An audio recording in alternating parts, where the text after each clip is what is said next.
I've seen, at least for entry level engineers, a lot of people, come in with the mindset that, hey, I've never worked in Hack, or I have never worked in Java, or I really want to just work in Python. I would say all that doesn't really Mm-hmm. matter. Every company has its own process. Some companies referrals do not matter so much. In some Mm-hmm. companies, they do come in handy. So I think that's A. Mm-hmm. If you can get a referral, just get a referral from somewhere. Hi everyone, welcome to my channel. Thanks a lot today for listening to the podcast. I would like to welcome today's special guest to our podcast. Hi Rushabh, welcome to the Hi. podcast. How are you doing today? Good, good. How about you? Yeah, doing great. First of all, thanks a lot for giving your time. I know that you are so busy with your startup, but still you have given your valuable time to share some amazing tips and tricks with our viewers today. So thanks a lot for sharing your time, and I'm really looking forward to this podcast because you have an amazing background with being like working with the companies like Meta and other big tech companies, and now being an entrepreneur yourself. And I'm pretty sure all the viewers who are going to kind of listen to this podcast, they're going to learn a lot from today. So, I think we should start with your introduction, and that would be great for everyone to learn from you.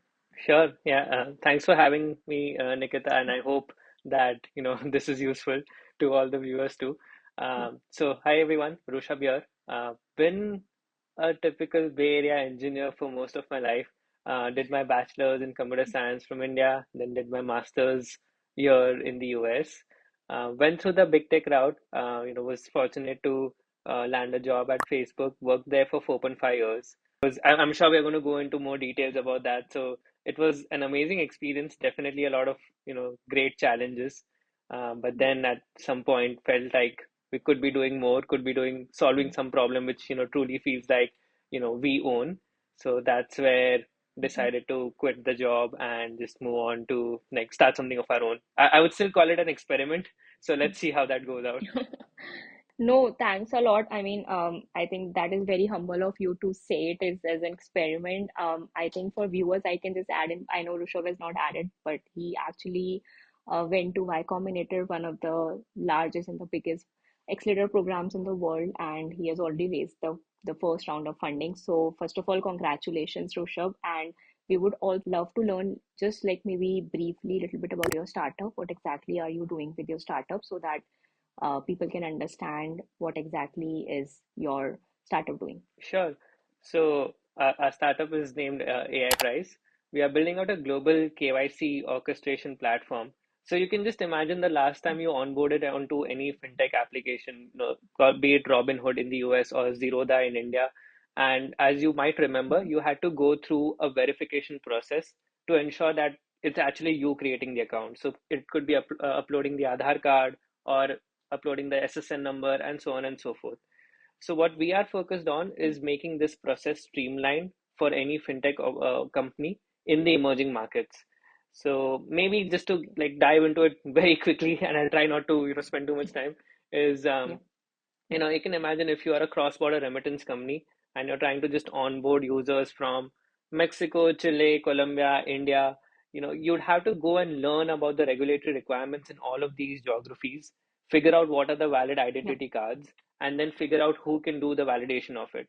So that's where we come in. Mhm. We go ahead and partner with the local identity vendors in all of these regions and expose it through one single platform.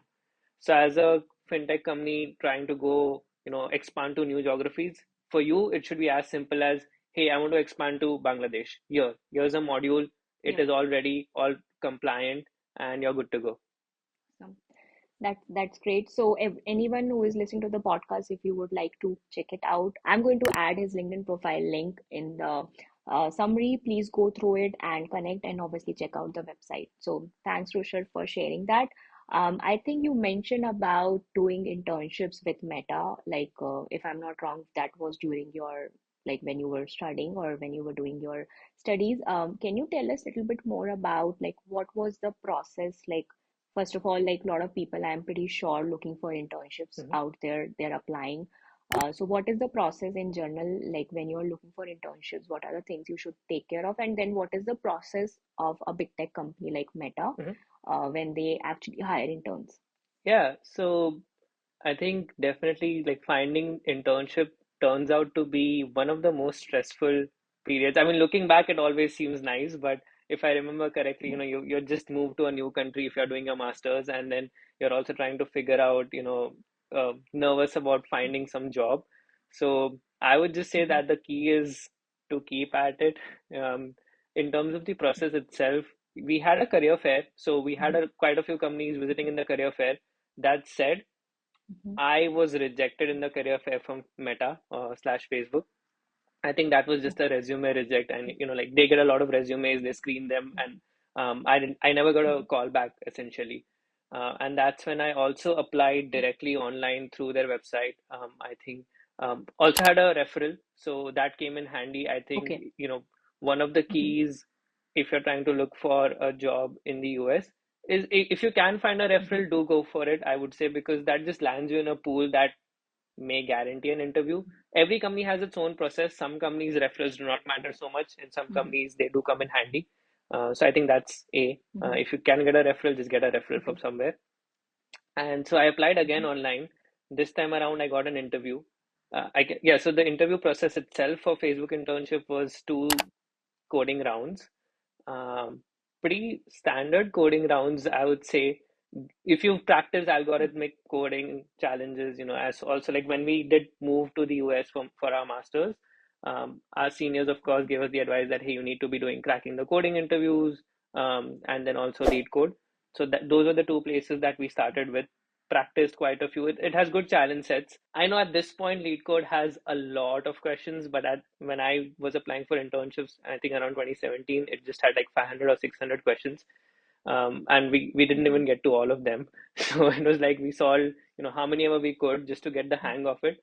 I think the essential Mhm. part is you understand how the solutions are being done rather than just like knowing the solution of each and every, because I got some variant of a lead code question which looked familiar but wasn't Mhm. exactly a lead code question. Got it, got it. No, thanks. I think that was really, really useful in terms of understanding, like someone like, especially as I said, looking for an internship, what are the process and what are the steps.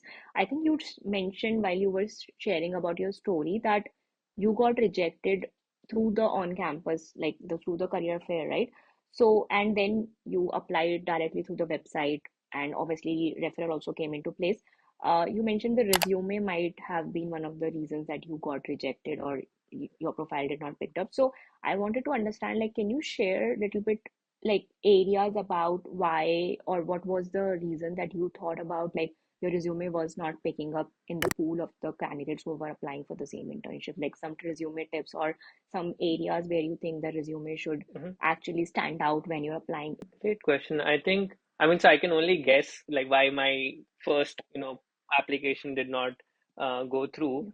But I would say that Mm-hmm. in the university I was at, like Stony Brook University, we in our Mm-hmm. pool usually there were a lot more people with a lot more work experience, and we were like complete freshers who had just finished my graduation and then come for my master's. Not saying that was the reason, but I I could see that my resume felt a lot more like a textbook resume, like, hey, I had some fancy NLP project in my undergrad. At this point, I feel Yep. like if you look at any resume, who like a fresher's resume, the four Yep. years worth of projects look very similar to me. Mm-hmm. It's like one AI project, one systems project, one something else project, one website built.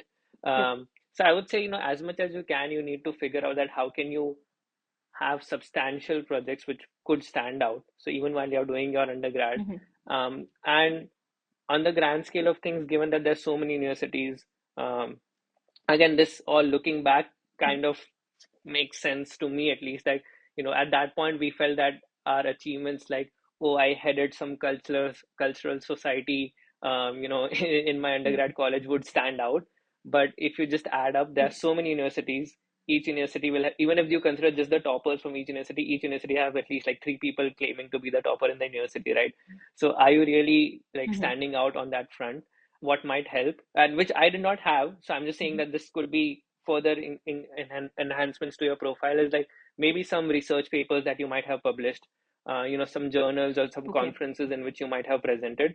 Mm-hmm. I feel those things Yep. add real substance to your resume rather than just, Mm-hmm. I was leading some tech society. It is a nice thing to have. I think that is more of a personality development route than a resume Yep. building route. Mhm. Yeah. Got it, got it. And I think you mentioned about referral, getting a referral over directly applying to the website. I mean, being a recruiter myself, I mean, I get messages a lot about referrals, asking for it. And so, I mean, it's good to have referrals, I agree, and you kind of stand out in the crowd because someone is like pushing for your profile, someone is leveraging or saying that, yes, I know this person. But what, according to you, is the best way to reach out and ask for a referral? Because Hmm. I get very random messages on day-to-day basis, like, hey, Nikita, can you get me a job? Yeah. Hi, Nikita, find me a job, right? So those messages are not messages which are the right way to reach out. But I would love to know from your end, like when you got a referral from someone, or in terms of networking, what is some suggestions or some strategies you would like to share with people? If you think Mhm, about it from the other front, like for someone like Nikita, they would be getting like so many pings in a day, that just, hey, mhm, can I get a referral? And if I don't really know that person, it makes no sense. So when I say try to get a referral, it's like if you actually have worked with that person or if they have some context about your mhm, work. Even if they don't, then try to mhm. spend some time, like, just going over your work with them so that they can also refer, Yeah. in a good manner. So like, I mean, I think I can confess at this time that some people have asked me for referrals, and if I don't really know them, and if they're just like, I'm like, okay, you know what, I'll refer you. But then there is always a questionnaire that is asked along with the referral, that how well do you know this person? Mhm. And in many cases, I just mark Yep. them, I don't really know this person, like, because that's the truth. Yep. So I would say Yep. the best For sure. best way to do is like you should actually know the person. If not, maybe at least them just meet them once instead of like, directly being on LinkedIn like, hey, can I get a referral? Be on point that this is your eventual goal to Yep. get a referral. Because also like when Mhm, when I just get a ping like, hey, and then like 15 messages later, it's like, can I get a referral? It actually is a little mhm, more, I would say, mhm. annoying, where like, hey, just cut to the chase, like everybody knows where this Yep. is going. Mhm. I mean, again, I would say like just be as polite but direct as possible, and that, hey, I want a referral, Mhm. but also show that you are willing to Yep. put in the effort to either get to know the person if you don't know them. But most likely Mhm. just stick to people who you possibly know, or they're your alums. Alums Yep. usually help out a lot. So, like, Yes. I may not know someone, but they are from Stony Brook or they are from my, previous undergrad Mhm. college. Reaching out to them is also fine. Yes. Yeah, I would definitely love to help out, my juniors. So similarly, you can go on some known channels. There should be at least one point of connect that you can Yep. use, rather Mhm. than just, like, cold reach outs to people on LinkedIn and just being like, hey, you work at this so Mhm. and so team and I want a referral. Got it. No, I think that really helps. Thanks, Rushabh, for mentioning that. I would like to know, like, I know that you got into it, like, as an intern, you joined Meta as an intern, and then you started, like, you converted your internship to a full-time role. So, on top of it, like, on the same hand, people who are directly applying for software engineering or other technical roles, or in general, any role to Meta, do you have any insights about what, in general, is the process looks like? Yeah, I would say it also depends a lot on the role, the level at which you're applying for, Mhm. like entry level positions. I would say in Facebook scale, the entry level is like IC3, IC4, then senior engineers are IC5, Mhm. IC6, and then seven and beyond. Mhm. So, if you're applying for 3 and 4, you're most likely going to get like coding round interviews and maybe one behavioral. I'm not super sure Okay. about the exact loop anymore, but along those Okay. lines, and in those cases, mostly you're still trying to focus on your algorithmic coding, your basic Mhm. people skills. Even during an interview, I feel it's a lot more about how much you interact with the interviewer than just put your heads down and solving the question. Because Yep. I feel the best interviews are where it was a great conversation that you had. I mean, you still have to come up with the solution yourself, but I mean, or take hints. But then it should feel more of a like you were able to explain. You were working Mhm. with them rather than just, okay, I got the question and understood the question. Now I'm going to go on a side and just finish the question and come back to you and be like, I'm done. Um, so I think that's an important element Yep. of having a good interview. And then for the more senior roles, I see 5, 6. I think, of course, system design becomes an important aspect. There are great references for learning more about system design interviews. as you can expect, the question starts ambiguous and it's intentional, that Mm-hmm. you know, it's a free form Yep. question. You need to come up with, more clarifying questions itself, and even Mm-hmm. just shape the system the way you want it to be, right? So that they can think of, are you thinking of XYZ cases or not? Very generic Mm-hmm. advice, I would say, but Sure. yeah.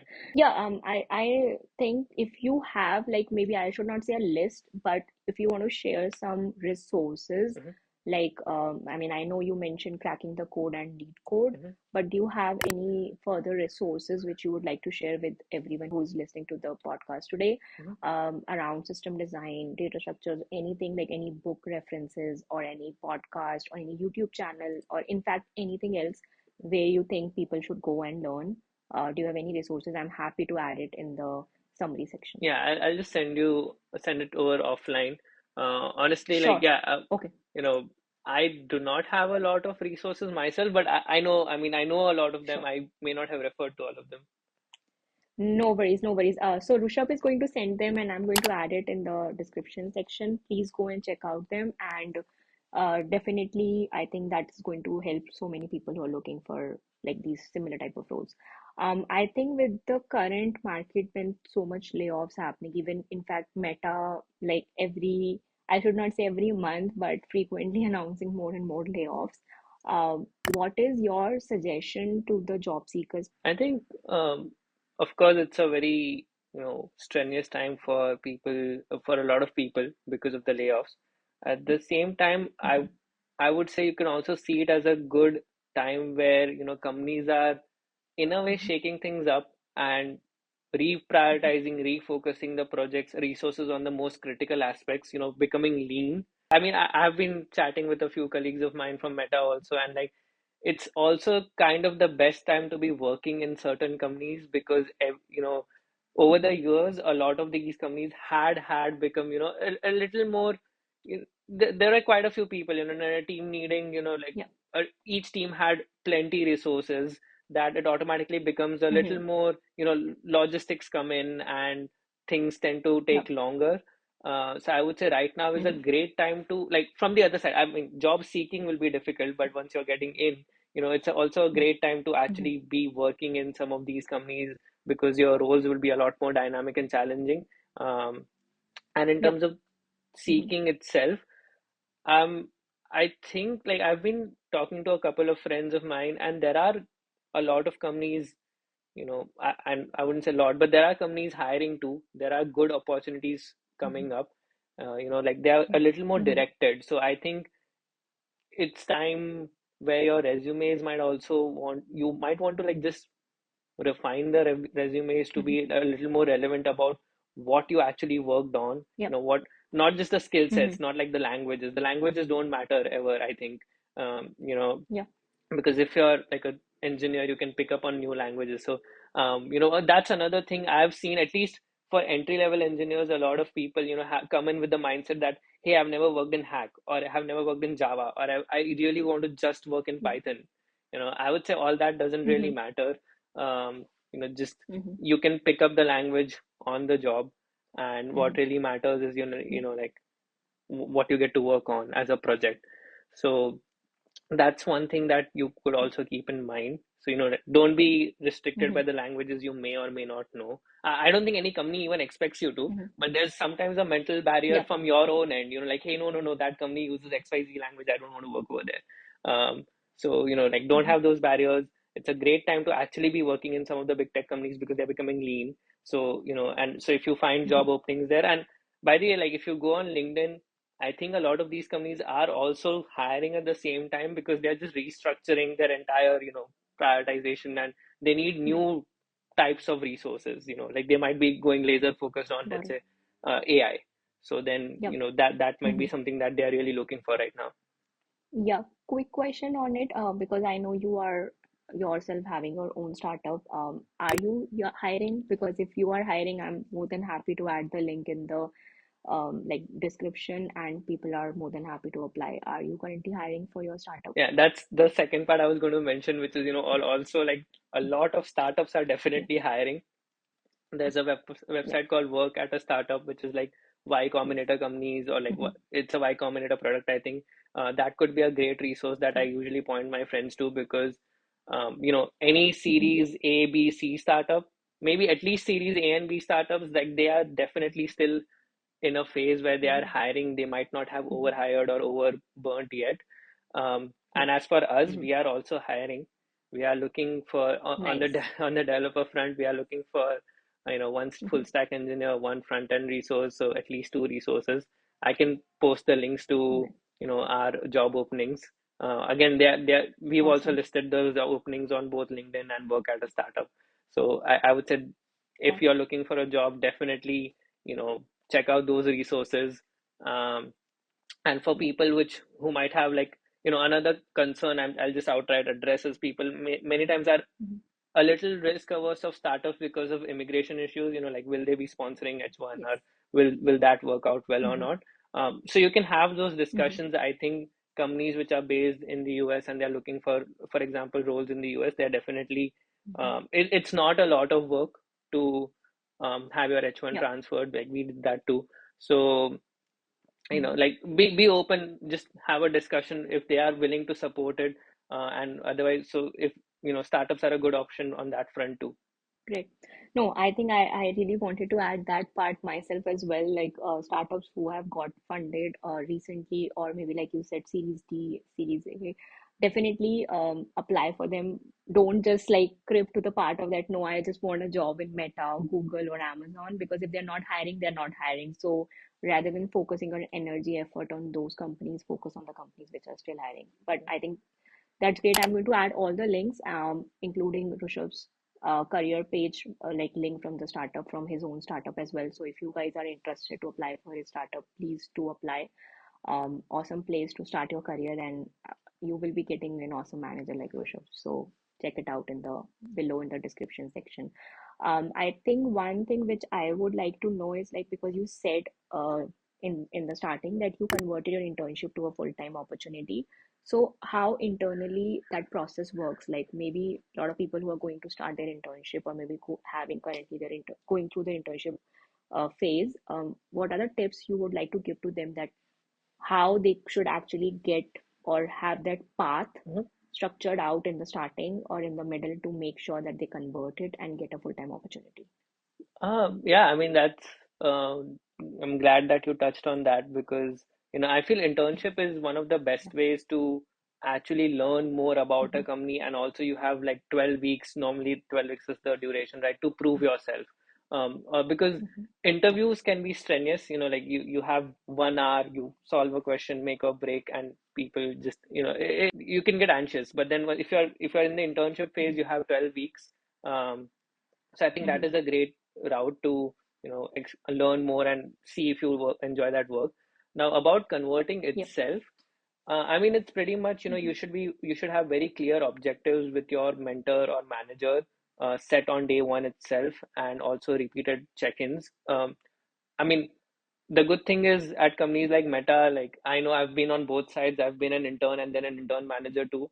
The process itself Wow. requires you to have like repeated feedback sessions with your Mhm. intern, and like Mhm. ensure that they are aware that are they on track for an offer, or they're not, and if not, what Yeah. all can they Mhm. improve on, what are your goals. So I think you should have a, even if you're in a company in which that is not enforced, I would say those are really healthy conversations to have. Like, Mhm. have a weekly check-in, like, hey, what are my goals for this month, what Yeah. are my goals for this week, what does a return offer Mhm. look like.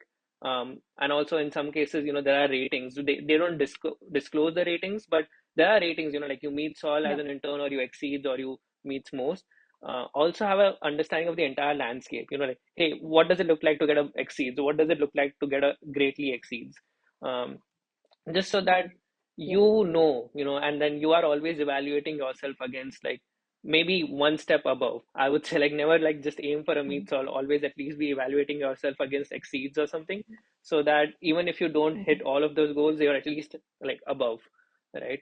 Um, so and Wow. also, like, from my personal experience, in fact, I had my first 4 to 5 weeks of my internship were not that great. I mean, I was enjoying the work, Mhm. but I was working on something, a machine learning project.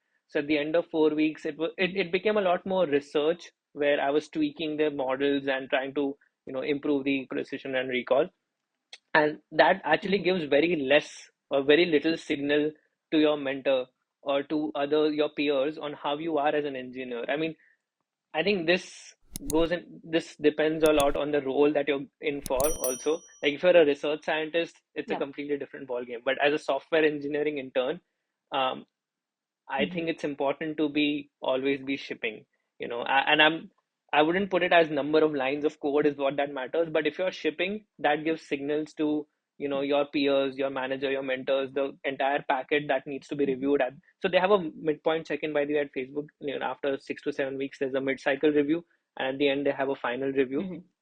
So at mid-cycle Got review, it sounded like I may not be trending to an offer, mostly because there were it. not enough signals that I could generate, like which made sense to me because at the end of 5 weeks, I was like, okay, I have like 4 lines of changes and a lot more research work, on just figuring out will this model works better or that model works better. Which again, like I Yep. said, could be a great project for a research intern. But as a software engineering Mm-hmm. intern, it's important that you are like there is something to gauge on, Yeah. your pace, your ability to take the feedback, your pace on is your diff quality improving or not, are you able to like meet all your goals or not. So then we had Got it. a complete switch in the projects itself post mid cycle feedback for me, and we geared it like me and my Mm-hmm. mentor worked towards, like he was very helpful. So we worked towards having it something that is a lot more, you know, code intensive, learning intensive, Mm-hmm. and where I am working with my peers too. So also at Facebook, you need to have like one manager review, two peer reviews at the very Mm-hmm. least. So you need to ensure Mm-hmm. that you're working with someone else because otherwise, how else will they write your peer review, right? You cannot just like that. That's Mm-hmm. it. Just forces. It's a good forcing function for you to interact with the team and not just be like a one-on-one relation between you and your manager where only you two know what you're working Mm-hmm. on, but actually the rest of the team is also involved. So I think, Got it. yeah, Got that's it. like the basics. And usually at exceeds or greatly exceeds, like now being on the intern manager side also, like what we were looking for is have they Mm-hmm. gone above and beyond, like how much Mm-hmm. understanding of the product or the project itself has that intern developed. Are they able to Got it. think on themselves that hey, we did X, but that was in order to solve maybe the bigger problem statement Y, and maybe for Y another thing that could be also useful is Z. So when once that loop starts happening, that you're not just shipping your own, whatever your intern manager or what they ask you to do, but you're also able to just add more insights by yourself. I think that's where the needle changes Yeah. from like a meat salt to a very strong intern and to maybe a greatly exceeds intern.